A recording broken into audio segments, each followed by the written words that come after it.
हरियाणा विधानसभा चुनाव में बजरंग पूनिया और विनेश फोगाट के नाम की चर्चा लगातार चल रही है।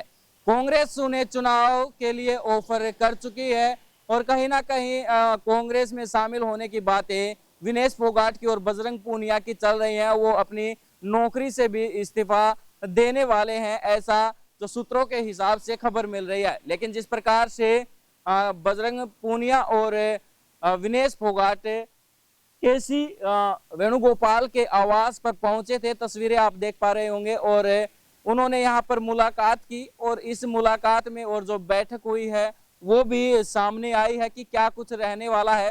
तो विनेश फोगाट को 3 सीटों पर ऑफर किया गया है कांग्रेस पार्टी की तरफ से और बजरंग पूनिया को 2 सीटों पर ऑफर किया गया है।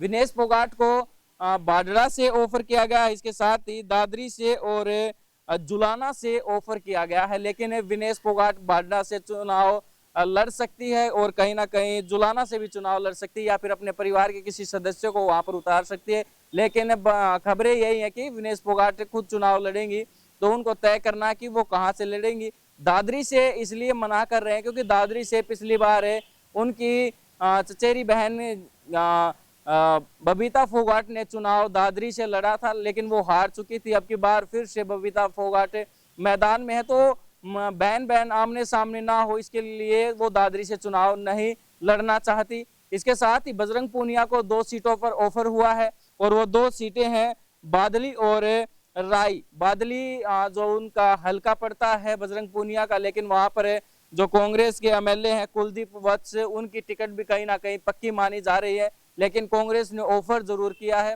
तो राय से भी बजरंग पूनिया चुनाव लड़ सकते हैं। और हरियाणा में लगातार जो विनेश फोगाट और बजरंग पूनिया पर निगाहें हैं और कहीं ना कहीं कांग्रेस पार्टी इन दोनों खिलाड़ियों का फायदा उठाना चाहती है।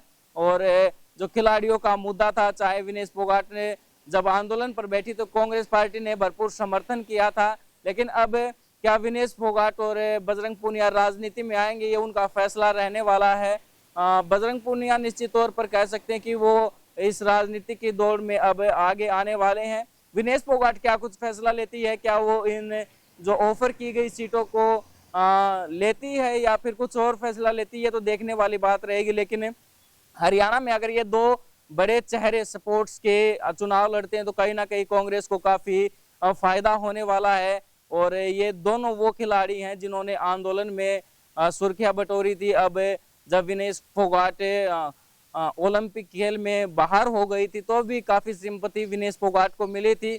यानी कि एक तरह से कह सकते हैं कि दोनों बड़े चेहरे हैं और कांग्रेस को इसका फायदा जरूर होगा। लेकिन देखने वाली ये बात रहेगी क्या दोनों चुनाव लड़ेंगे, और चुनाव लड़ेंगे तो कौन सी विधानसभा सीट से ये चुनाव लड़ने वाले हैं।